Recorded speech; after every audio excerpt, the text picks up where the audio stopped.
Okay, so what we wanted to take up the topic tonight is obviously, Iran has struck Israel. We talked about it on Sunday, and now what we're starting to get out is all this propaganda now.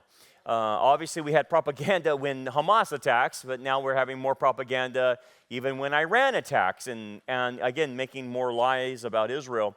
So what I wanted to take you through a little bit is I read several articles this week on like current blood libels that are going on currently in propaganda medias and stuff like that. And I thought it might be good to do a thing on it so we can get it posted so people out there understand like what's going on here. Because I was talking to somebody from my previous ministry that I knew was a friend, and he contacted me today, and really good guy, and I used to know him really well, and he says, "Hey man, can you help me on Israel, because I'm dealing with these new believers, and they have this pro-Palestinian mindset."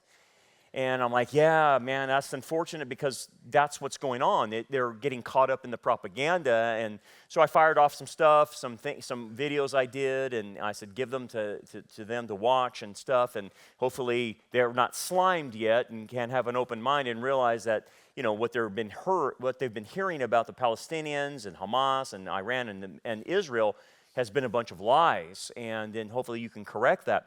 But I thought about that even today, dude, I'm sure that is the problem out there in most mainstream churches, is either they're not talking about it, and B, they're not dealing with the lies, obviously, that's going on currently. And so, like, everything out of CNN or MSLSD or whatever the name is, I always can't get that right. MSLSD or something like that. Yeah, MSDNC is another good one, yeah, right? I can't get past, that they just constantly lie and like make up stuff. And like, I think it was Samantha Storm that just said the Gazans are starving to death. And I'm like, you're such a liar. But if you don't know that, I guess you just believe that junk. And if your church is not addressing it, or you're not listening to the right news sources, you're going to get messed up. Well, I read several articles this week, one from Caroline Glick and another one from Jewish News, Israel 365, and they were making the point that, what we had in the 12th century, remember the original blood libel was that the Jews were stealing Christian kids, sacrificing them and taking their blood to make their matzahs for Passover, right? As ridiculous as that is, because you think about that from a Mosaic standpoint. Number one, you're forbidden to eat blood. Number two, murder is wrong according to the Ten Commandments, right? And that's just totally made up out of whole cloth, and it sparked all kinds of persecution with Jews. And interesting enough, I was reading some history about this in church history. There wasn't a big rift between Jews and Christians until about the Crusades.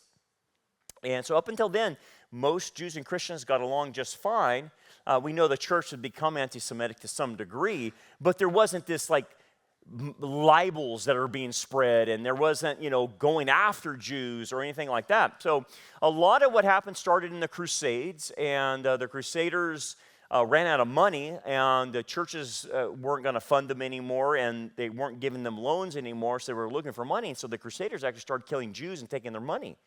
So there was a lot of bad stuff happening in the Crusades as well. And then obviously the libels started. And this is a painting, and I can't remember who painted the thing, but it's a famous painting. As you can see, this was portraying Jews stealing Christian children and taking their blood to make matzahs. This is the famous painting on that, which is just insane, right? So anyway, just before I go into it, just give you some updates of what's going on in Israel before we get into the more libels. 18 Israelis wounded from Hezbollah attack. So like, if you're thinking Hezbollah is not going to attack, they are. They're getting ready to. And so they attacked 18, mostly were Israeli soldiers. They targeted a place in western Galilee. So that happened. Here's someone filming it, actually. شو علي اصلا جا جا جا والله جا ابعد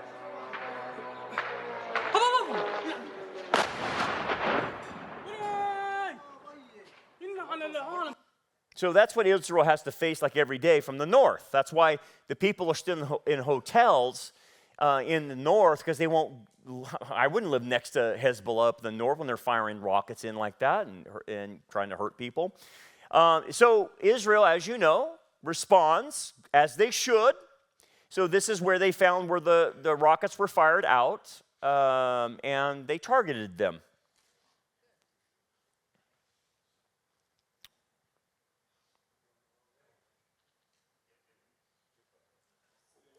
See ya.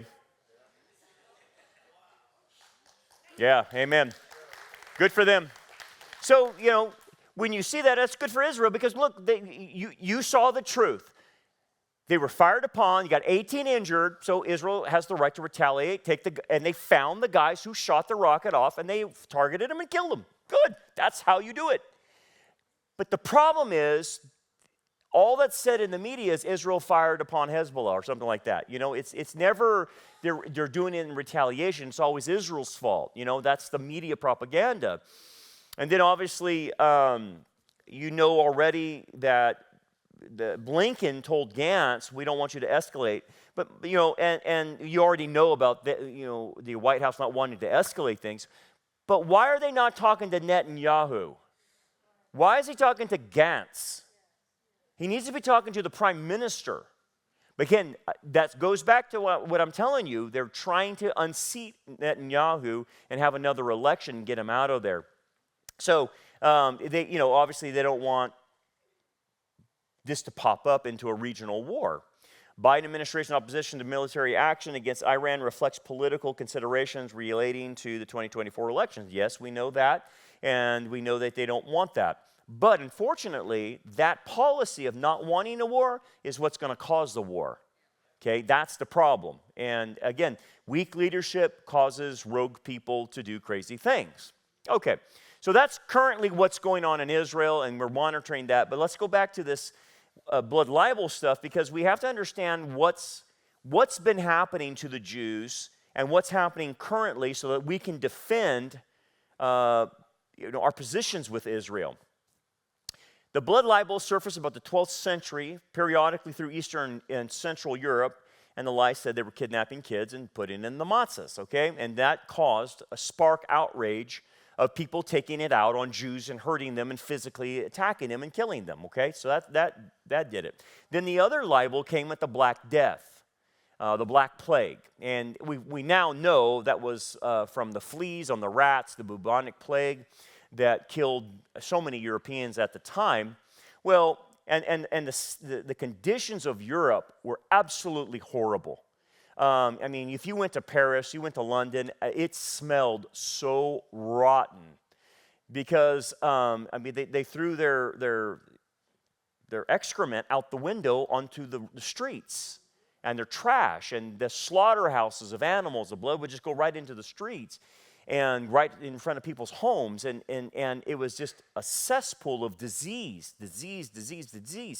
No one washed their hands or anything like that. But then what happened is they would look at the Jews, and the Jews were practicing the law, and the law had sanitary laws involved in that, right? And so they noticed that the Jews were not getting sick like the rest of everyone else, because they washed their hands, they bathed. I was reading some things about certain Christians living during the Black Death. They refused to take a bath. And one guy, one of the saints, supposedly Catholic saints guys, they said he never took a bath till he died. That's it. He didn't bathe, because they were just like so anti-bathing. Which, if you go to the Jewish law, you have mikvahs, right? You bathed, you cleansed, you washed your hands, and they didn't throw their feces out the door, right? So what did God have Israel do when he was with Moses? You got 2 million people living in the desert. Where are you going to go to the bathroom at? What did you think God had them do? You had to bury it. If you go to the bathroom, bury it. You don't leave it on the top of the ground. And what happened is, if you get with that book, None of These Diseases, if you're ever interested in that book, it goes through, I think a medical guy, I can't remember what his name is. You can Google it. He went through the sanitary conditions of Israel, how it kept them alive. Like if someone got a disease, they put them out of the camp for 7 days. Why? They didn't want that stuff spreading. They didn't know why, they just did it. But God had a whole plan. Hey, this is how you take care of human excrement of 2 million people in the desert. You just don't go to the bathroom anywhere you want. Well, that's what the Europeans were doing. It was disgusting, right?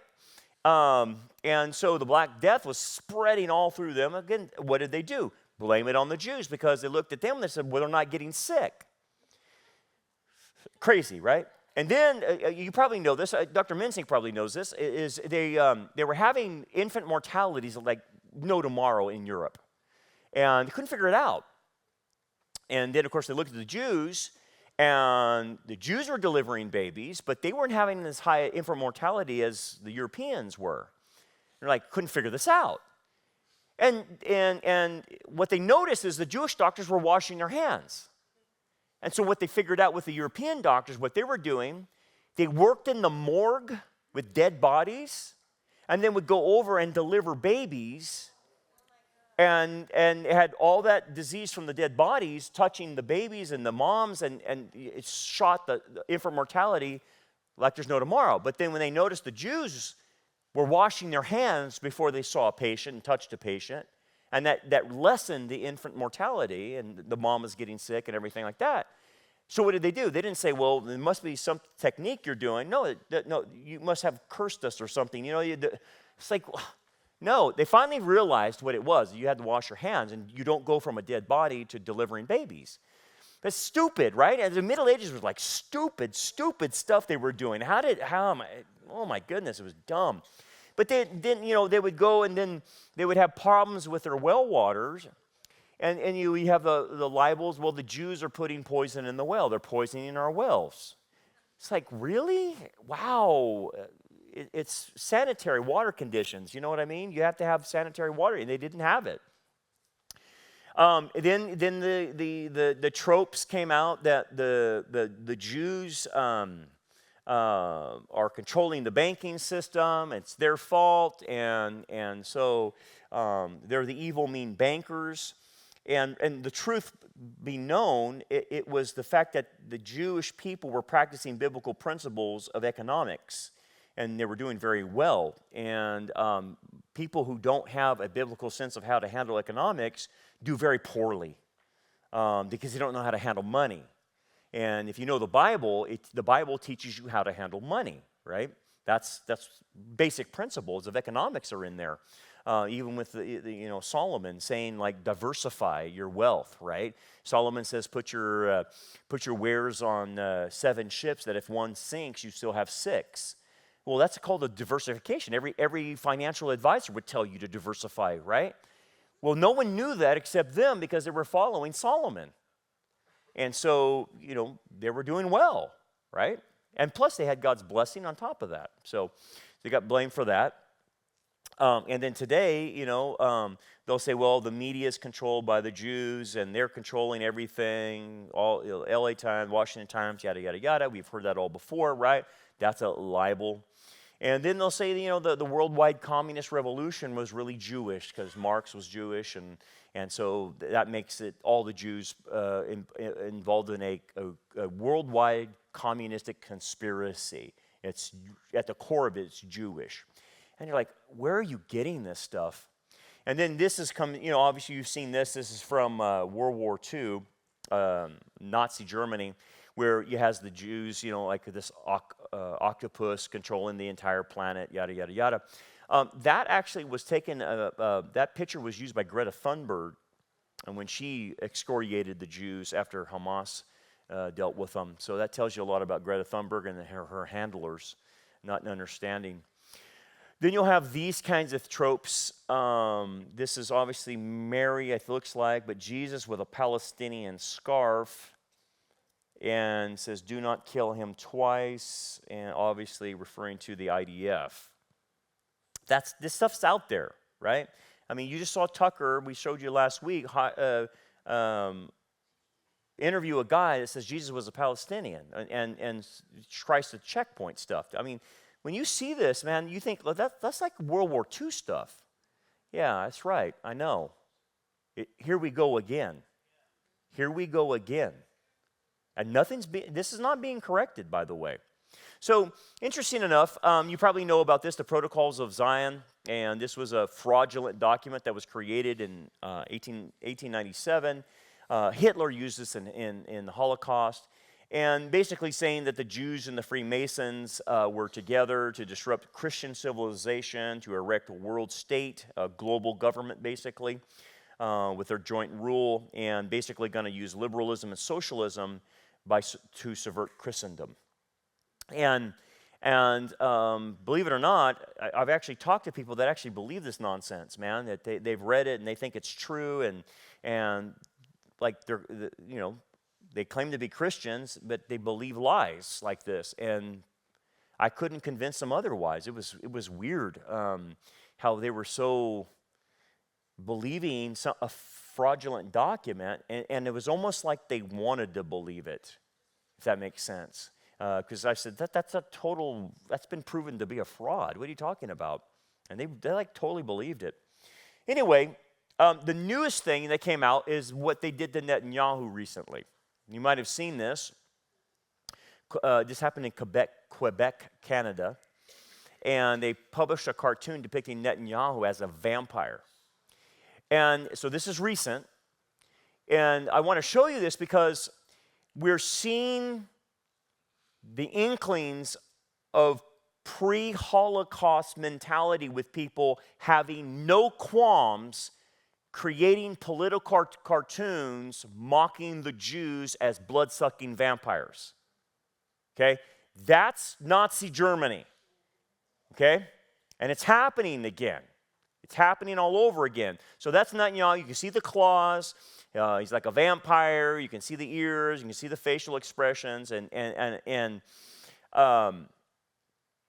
again, this message that the Jews are blood-sucking vampires comes straight out of World War II. Comes right out of that. So what is this? Well, we call this in counseling monsterizing or demonizing the person. Now, I'll give you an example. Like if a married couple is together and they're on the outs, what they do to feel justified in their actions toward the other spouse is they'll monsterize the other spouse. So they'll make him into a demon. He's the worst guy ever, or she's the worst woman ever. And Brandon, I'm married to a monster. I got to get out of this marriage because he's a monster or she's a monster. And it's a classic case of doing that. Sometimes they are monsters. There's no doubt about that. But usually they're not, and they're demonizing them, and they make them out to be worse than they are. And then when you get in there, you realize that's nothing. This person wants out of the marriage. That's all they're doing. But they'll start treating the other person bad and feel justified by doing it because when you monsterize somebody, you feel justified in your physical or mental or emotional actions towards them. Because if Frankenstein is who you're married to, then you need to bring out the pitchforks and the torches and capture the monster and destroy the monster, right? That's how the narrative goes. So when you demonize people, a group or the Jews, it gives people the incentive and emotion to say, you're right. We need to bring out the pitchforks and the torches and surround the monster, and that monster today is Israel and Jews. And it's happening again. And the thing about it is, I don't know who said this, but history keeps repeating itself. And if you don't learn from history, you're doomed to repeat it, right? You know that. Well, here we are again. Here we are again. And it's happening. So here's another current cartoon. This is current stuff. This is not World War II. So obviously that's Trudeau giving arms to Israel. So if you can see on below, that's Putin, and there's the Ukraine guy, Zelensky, saying, hello, I need arms, and from the monster Putin, who's, firing missiles to us. Up above them is Netanyahu and Israel, and notice on Netanyahu's tie is blood, right? And then Netanyahu's getting weapons, and those weapons are what? Where are they from? America. Okay? And this monster Netanyahu, this monster Israel, is just throwing down weapons on the poor Palestinians. What are the Palestinians doing in the cartoon?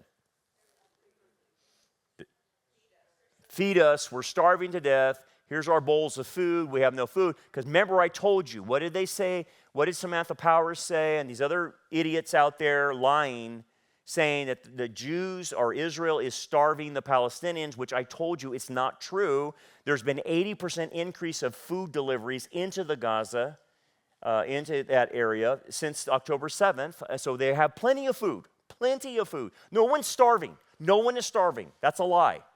But yet the cartoon is made out saying, we're starving, hello, feed us, quit supplying, Canada needs to quit supplying arms to Netanyahu, and the arms are coming from the United States, and poor Zelensky, who's nothing but doing a proxy war for the United States, he needs weapons, please help him.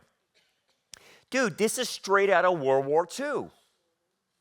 And people are stupid enough to believe this. So let me show you a video from PragerU. If you guys are familiar with PragerU, you should become familiar with it. It's Dennis Prager. He's Jewish. He makes very good videos. They're about 5 minutes. People, they always say, well, PragerU is not a real university. I can tell you this. That has better information in PragerU than going to any Cal State up and down California. I guarantee you that. But anyway, they have some good clips on there about Israel. I found one. I want to show you this. This is interesting. Imagine a group of people who work to destroy Italy because they claim Italy's origins are illegitimate. Imagine further that these people maintain that of all the countries in the world, only Italy doesn't deserve to exist. And then imagine that these people vigorously deny that they are anti-Italian. Would you believe them? Now substitute Israel for Italy, and you'll understand the dishonesty and absurdity of the argument that one could be anti-Zionist, that is, against the existence of a Jewish state, but not anti-Semitic. But that is precisely what anti-Zionists say. They argue that Israel's existence is illegitimate. They don't believe this of any other country in the world, no matter how bloody its origins. And then they get offended when they're accused of being anti-Semitic. How can they make this argument? First, they change the topic. They say it's unfair to charge those who merely criticize Israel with being anti-Semitic. But criticism of Israel is fine. Denying Israel's right to exist isn't. Anti-Zionism isn't criticism of Israel. Anti-Zionism is opposition to Israel's existence. Zionism is the name of the movement that advocates for the return of Jews to their historic homeland. Over the past 3,000 years, there were only 2 independent states located in what is called Israel. Both were Jewish states, and invaders destroyed both. No Arab or Muslim or any other country ever existed in that land, which was only named Palestine by the Romans to remove all memory of the Jewish state they destroyed in the year 70. Second, anti-Zionists claim they can't be anti-Jewish because Zionism has nothing to do with Judaism. That's equally false. It is the same as saying Italy has nothing to do with being Italian. Judaism has always consisted of 3 components: God, Torah, and Israel. If Israel isn't part of Judaism, neither is the Bible or God. Third, anti-Zionists claim that Judaism is only a religion, therefore Jews are only members of a religion, not a nation. But the Jews are called a nation more than 100 times in the Bible. That is why there can be irreligious, secular, and even atheist Jews, because Jews are not only a religion, they are also a people or a nation. There are no atheist Christians because Christianity is only a religion. Fourth, the anti-Zionists claim that Israel is illegitimate because it is racist. This is the fraudulent charge Israel haters and America haters make against 2 of the least racist societies in the world. Half of Israel's Jews are not even white, and anyone of any race or ethnicity can become a Jew. Plus, 1 of 5 Israelis isn't a Jew. And these Israeli citizens, mostly Arab Muslims, have the same rights as Jewish Israelis. As for Israel's control of the West Bank, that has nothing to do with race. Israel doesn't control the West Bank because Palestinians are of another race, but because Palestinians and their Arab allies tried to destroy Israel in 1967, and they lost the war. Palestinians have rejected offers to found their own state on 5 separate occasions since 1947. That's the only reason they don't have a state. And why have they always rejected building a Palestinian state? Because they have always been more interested in destroying the Jewish state. Finally, the anti-Zionists claim that Israel's origins are illegitimate. Of all the world's 200-plus countries, the only country anti-Zionists declare illegitimate is also the only Jewish one. That's pretty much all you need to know about their motives. Why, for example, don't they make this claim about Pakistan? In 1947, 9 months before the establishment of Israel, India was partitioned into a Muslim state, Pakistan, and a Hindu state, India. Unlike Israel, Pakistan had never existed before. Unlike Israel's founding, which created about 700,000 Jewish refugees from Arab lands and about 700,000 Arab refugees from what became Israel, the founding of Pakistan created about 7 million Muslim refugees from India and about 7 million Hindu refugees from Pakistan. And while the highest estimate of Arab deaths in the fighting that took place when Israel was established is 10,000, the number of deaths as a result of Pakistan's creation is around 1 million. So why is Israel's legitimacy challenged while Pakistan's isn't? There's only one answer. Israel is the one Jewish state. Of course, not all anti-Zionists hate all Jews. But if you seek to destroy Italy, you don't have to hate every Italian to be anti-Italian. If you seek to destroy the one Jewish state, you don't have to hate every Jew to be an anti-Semite. I'm Dennis Prager. So if you want to share something with somebody that doesn't get it about Israel, give them a Prager video about Israel. It takes about 5 minutes. It'll bring them right up to speed, man. They're really good. I highly recommend them. Anyway, let's talk about the current blood libels that are going on today. Number one, in the wokeism, Zionism is white supremacy. Just like you saw in the Prager video, there's different skin colors in Israel. Not every Jew is white. Some are not. Some are actually from Africa, and they have Jewish blood in them. And so you'll see different shades of skin color in the nation of Israel, and they're Jewish genetically. So I don't know how you make that a white supremacy thing, but again, this is forcing square pegs in round holes to fit a narrative. 2, Israel occupies a Palestinian land. Excuse me, there's no such thing as a Palestinian land.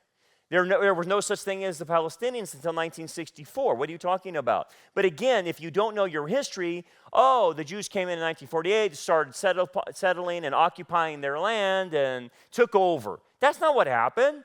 The UN partitioned it out for them. Again, it's crazy. Israel practices colonialism. That's not what Israel practiced. They were given a homeland by the UN.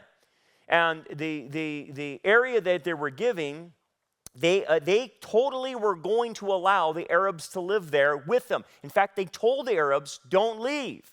But the other Arab nations told their Arab friends living in the land, get out, we're going to smoke Israel, we're going to destroy her, and then you guys can move back in once we're done. Guess what? Israel didn't tell them to leave. Their own Arab friends told them to leave, and they left, even though Israel told them not to leave. And about 100 to 150,000 Arabs stayed with Israel, just like I told them. So there was no colonialism going on. That's just wrong history. Israel violates human rights. How so? I want to know. The UN makes her the most violated of human rights than any other country, beyond China, beyond Russia, beyond Iran. So obviously, when you ask somebody, what rights are they violating? Then they can't tell you because they have to make stuff up, which I'll show you how they make stuff up. They'll say Israel is an apartheid state. How is that? Because there's Arabs in the Knesset. There's all kinds of different flavors, nationalities, ethnicities, all through Israel. What are you talking about, their apartheid state? Why would you say they're like South Africa? Well, they keep the Gaza in the area. These people, it has nothing to do with the race. It has to do with they want to kill you. They want to kill them. Do you want to live next to a killer? Putting up a wall keeps the killers out. Kept about 90-something% of the killers out that want to blow them up. It's not apartheid to want to stay away from people who want to kill you. Stupid. Israel commits genocide against the Palestinians. How is that happening? What are you talking about, genocide? What genocide? Well, they say there's 30,000 people they have killed since October 7th. Where did you get that number? Well, Hamas gave it to me. Okay, thank you. Never mind. So you're going to believe Hamas, who rapes and kills and murders babies and puts them in ovens. So I'll show you it's unfounded, okay? Jesus was a Palestinian. We can check that off real quick. That's a lie. Jesus is not a Palestinian, but that pastor that interviewed Tucker Carlson says he is. Okay? Israel organ harvests its victims. China does. That's true. China does. We know that. China, you go in China, you wake up in a bathtub of ice and your kidney's missing. That's China, but it's not Israel. But again, where did this come from? I don't know. Some dude made it up. Okay? Israel commits settlers' violence against Palestinians. That's not true. They call it settlers' violence by being on their own land, but they're not committing violence against anybody. You're lying. IDF rapes Palestinian women and female prisoners. There's no evidence for this. It's made up. IDF tortures Palestinian prisoners. There's no evidence for this. Now, how would you like to be? Pretend this is like your ex-wife, okay? If you had one. And you're going to court, and these are all the lies they're saying to you, to the judge. Okay? Just making stuff up out of like whole cloth. Like, where did you get that at? Yeah, IDF rapes Palestinian women. I saw him rape the neighbor the other day. He raped the neighbor, judge. What do you do in that kind of situation when someone's just making stuff up?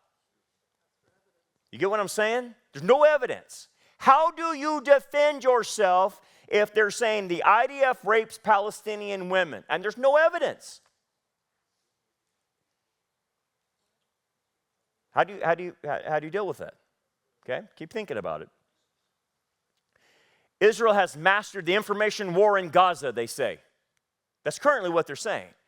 I'm sorry, the information war is against Israel. I don't know where someone would say this.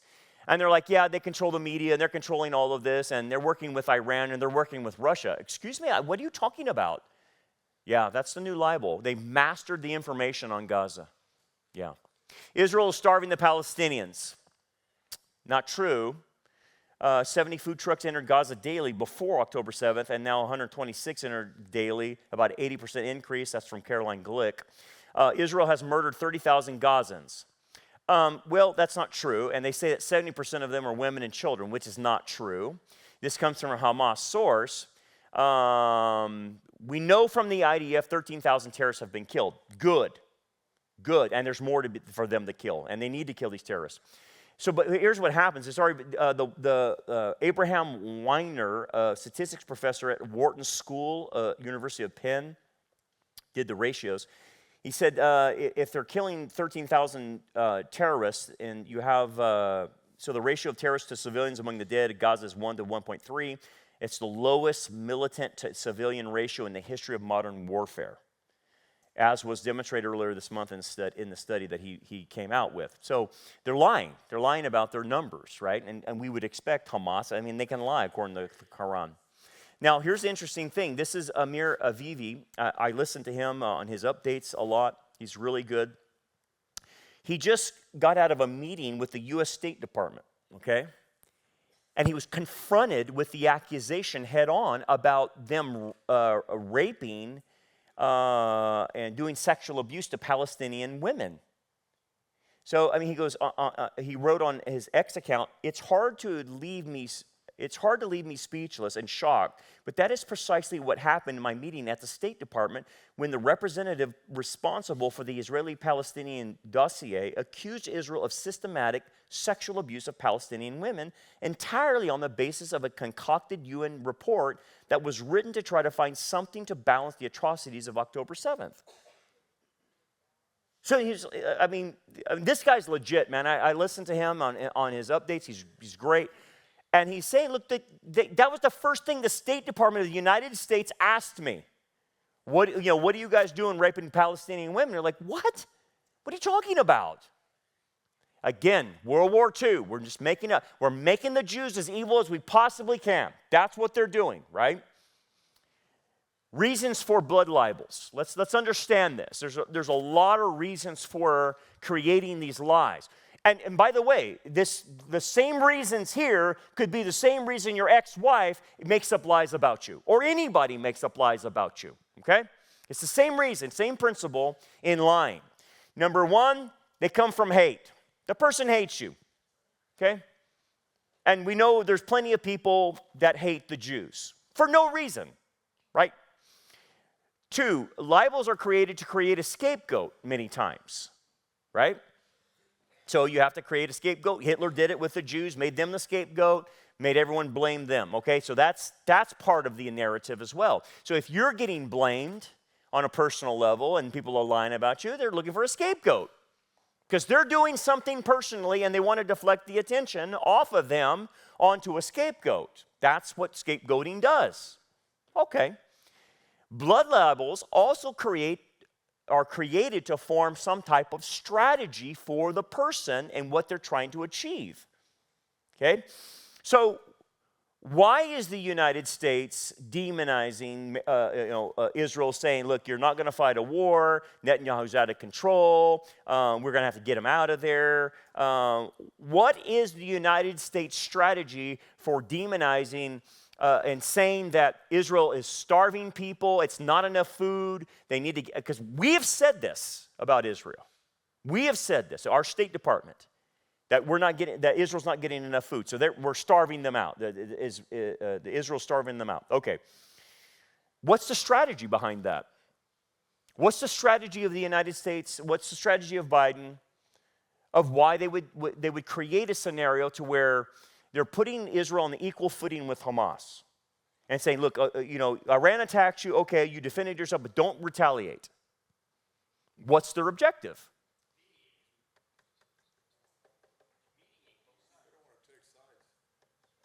It's an election year.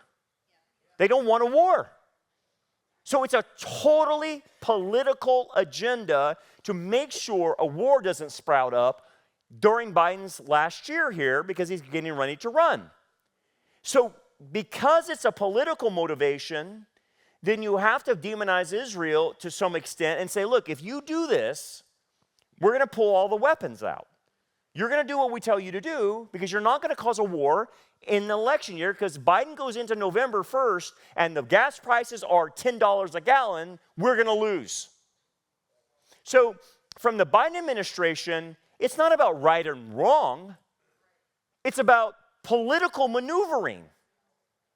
So this is what happens when again, these are all the reasons, but typically someone has an agenda and they're going to paint someone out to be bad. And in this case, they're painting Israel out because they don't want Israel to go too far and start a war. And Israel's ready to throw down. Okay, so you have that.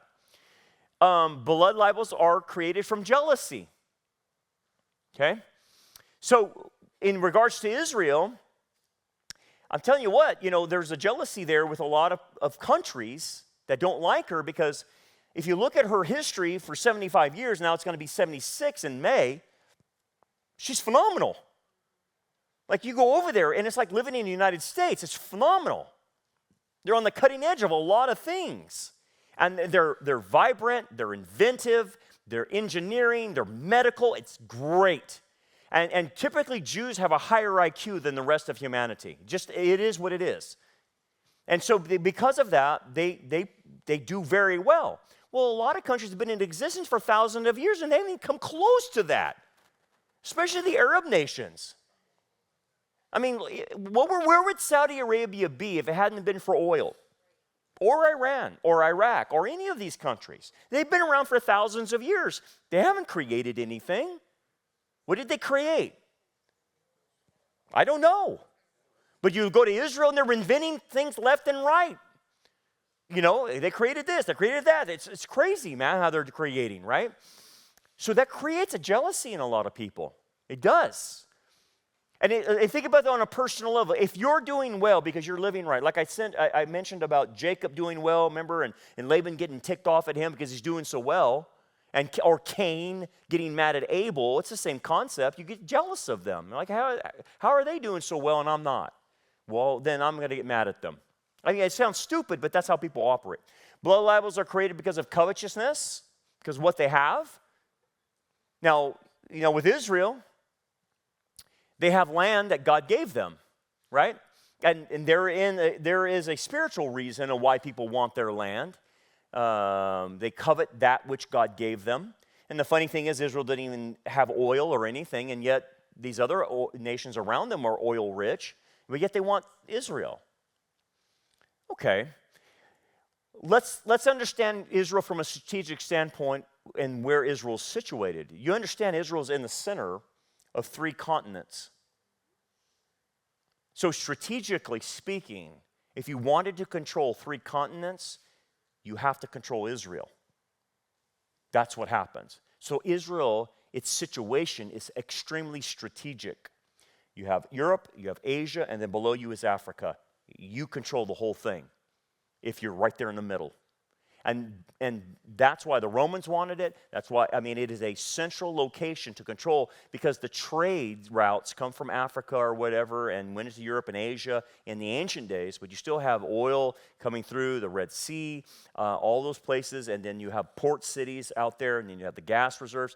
Israel is a very strategic place. It's envious of a lot of countries, okay? So you have that. Blood libels appeal to people's emotions because they're irrational, right? You don't have to have facts or evidence. You just say it. They're raping Palestinian women.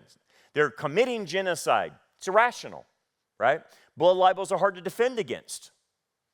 Prove to me, Brandon, that Netanyahu's not a vampire. What? Prove to me he's not a vampire. Prove to me that they're not evil. Prove to me they're not committing genocide. Okay, when someone makes an accusation, how do you defend against someone just making the most outlandish statement about you? He raped the neighbor. I saw him. But no one else did. This is the kind of stuff they're producing, right? Making statements, no evidence, no truth, nothing. It's hard to defend against that, right? I had a guy a long time ago, and it was a very bad situation, and it was just like this. It was a libel. He suspected his wife was cheating on him, and sure enough, she was. And the funny thing about it is before we had the evidence that she was really cheating on him, we kind of suspected it, but she was accusing him of cheating. Isn't that funny? That's how the left operates, right? They accuse you of the very thing they do. Oh, yeah, that's a principle. Yeah. So she was accusing him of cheating on her. And he's like, Brandon, I'm not cheating on her. I said, no, you're not. I go, but I suspect she is cheating on you, though, because she's making these accusations, and there's lost time, and we don't know where she's at, yada, yada, yada.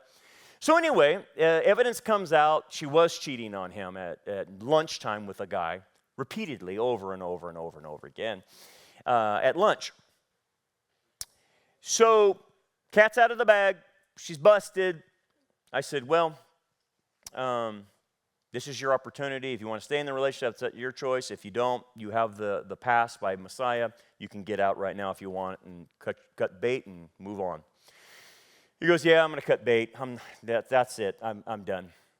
All right. And we went on from there. Then he calls me later on. He goes, you're not going to believe what she's doing because she's now in a custody battle with the kids.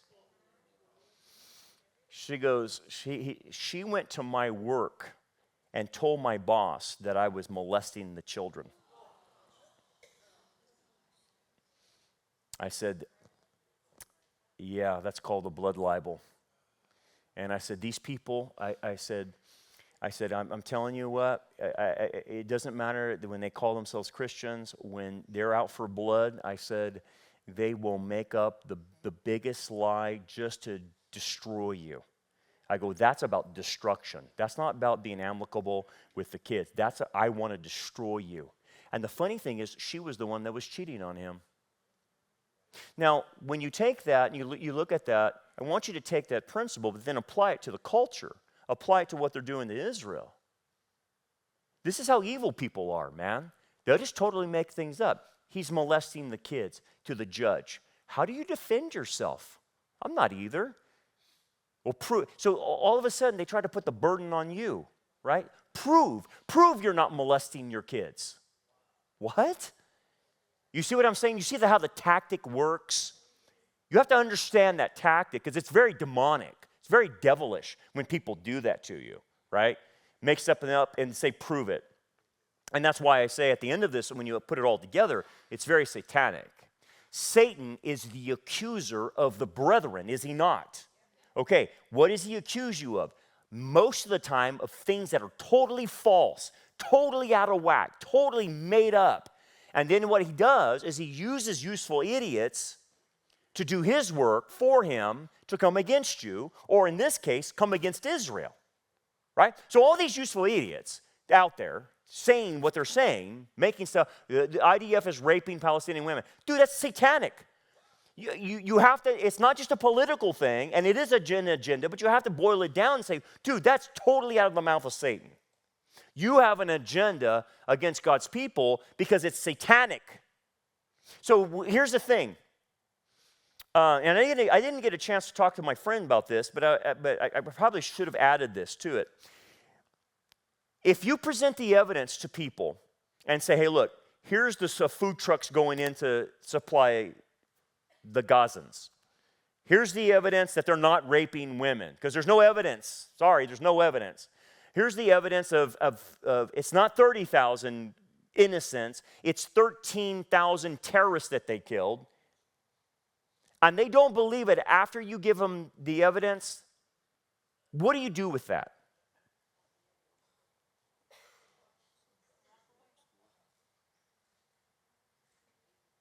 What do you do with that if someone won't believe the facts and evidence? What is Israel to do when no one has any facts? The UN makes resolutions saying you're committing atrocities, you're committing genocide. The Hague is saying they're committing genocide. What is Israel to do? What would you do if this was you and everyone's lying about you, taking you to court, and everything's a lie? What would you do? Would you fight back? Well, how do you fight back? What would Jesus do?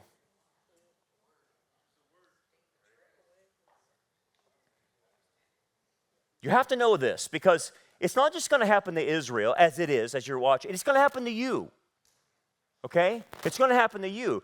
Even in this regard of supporting Israel, they're going to call you all, well, you support genocide, Brandon. Don't you know that the Jews are starving people out? Number one, you better know your talking points. You better know how to counteract an idiot out there that's lying. I'm not talking about people that don't have the facts and evidence. I'm talking about people that have facts and evidence, and they know they're lying. You have to confront that. You have to dispel that. What did he do with the Pharisees? He went right after the jugular with them. Okay? He gives grace to the humble. If someone says, well, am I supposed to be pro-Israel, pro-Palestine? Well, that's humble. I'll explain to you what the situation is, and you explain that. You have to be prepared to give an answer for the reason, right? But if you're dealing with a hostile individual, what did he do with the Pharisees? He resisted them. And how do you resist them? He resisted with the truth. He kept going right after them. He didn't stay silent. He went right after them. Grace to the humble, I'll teach you. But if you're resisting me, I'm going after you. And if I've told you many times, and I know I'm not going to get the right reaction from you, and I've already told you, I'm going to then remain silent with you, because I'm not going to try to educate you anymore. If I've given you the facts and evidence and you still don't understand and you still are hating the Jews, then it's a spiritual problem with you. And at that point, I'm going to shake the dust off my feet and I'm done with you because no facts and evidence can convince you. So you got to know who you're dealing with. You got to know am I dealing with a fool who is just ignorant, okay? Am I dealing with a fool that no matter what I give the person, it doesn't matter? Or am I dealing with an evil person? Okay? Or am I dealing with a teachable person? Okay? You have to discern which four are you dealing with. So you'll see in Scripture is Messiah, depending on who he's dealing with, will function differently. To the teachable, teaches them. To the ignorant, that's foolish, but just needs more facts and evidence, gave him information. The fool, like Herod, didn't even answer him. Evil people went after them, went after the jugular, resisted them with the truth, the Pharisees. You shall not see me again until you learn to say, blessed is he who comes in the name of the Lord. So he shut them down. We're done. I've given you the answer. You're resisting me. I'm done. So you got to know what you're dealing with. But at the end of the day, you have to fight lies with truth. You're never going to get past that. You have to fight it with truth. That means you have to defend it. That just means you have to sacrifice for it. You have to do whatever you can to get the truth out. Because otherwise, if you don't correct it and attempt to correct it, they will continue the lie. This is what happened to the German people. And again, we're looking at lies, right? And you're like, this is ridiculous. Yeah, I know. But if you don't fight for the truth, we will end up like Germany again. Because you already saw the cartoons. The cartoons are already being produced, and no one's getting reprimanded on this. So I like what Carolyn Glick said in her article, and I'll end on this because we got to get out of here. She goes, if the Jews deserve to be killed because Jews are evil, then the Jewish state deserves to be annihilated because it is the evil Jewish state. So she's taking their logic out, right? Everything that happens to Israel is proof of its evil. She's taking the logic out. Every crime committed against Israel is a crime Israel committed, if we use your logic. The depressing thing, of course, is that Hamas' strategy is working. The latent Jew hatred in the West was widespread enough to support their crimes. She's totally right. It is working. And why is it working? Why do blood libels work? Because people don't like the truth. Now, let me end on this. And one of Prager's videos said this. So I'm going to give credit to the Prager video, but it made a good point. Interesting thing about Israel. You notice how it divided everyone? And it really, it just split people right down the middle, right? People I thought that were on our side, like Tucker, not on our side. Not on our side. Candace Owens, not on our side. Sorry, she's not. So it's even going into the Republican Party and the conservative elements, and many of them are becoming anti-Israel. And they say they're anti-Semitic, but like Prager said, you can't be anti-Israel and say you're not anti-Semitic. It's the same thing. So we're starting to see this in the conservative elements, in the right-wing elements, that's starting to happen. Okay. Interesting thing that they mentioned, and I think it's worth saying, Israel, your position on Israel, which stems from the Bible, is like a North Star for your moral compass. What do you mean? Look, I can tell you this. If you don't understand Israel correctly and don't get Israel, the prophetic significance of Israel, what God's doing with the Abrahamic covenant and all of that, if you don't get it, I pretty much can guess that the rest of your mindset is going to be goofed up to some extent. But I can tell that when people get Israel correct and they understand it, and again, it's not a blank check to the Israeli government to do anything they want. We're not saying that. But you get Israel correct, pretty much the rest of things in life start making sense to you. And I think there's something there. I think there's something there spiritually. I was thinking about this today, and I thought, There's something about Israel that creates a North Star. And I think it has to do with understanding God's promises, understanding God's program, and what he's planning to do through the nation of Israel. And so really it's a God thing. So I think that's why Israel is a North Star, because, yeah, she's in unbelief and everything. I get that. But she represents the promises of God to humanity. And I think if I could say this right, when you hate Israel, it has to do with your view of God. I think the two are intertwined. And just the same thing as if you hate the church, you hate Christ, because that's his bride. And Israel is the wife of Yahweh. And so when they said that on the prayer video, I took it a little bit deeper and I said, yeah, because it reflects God.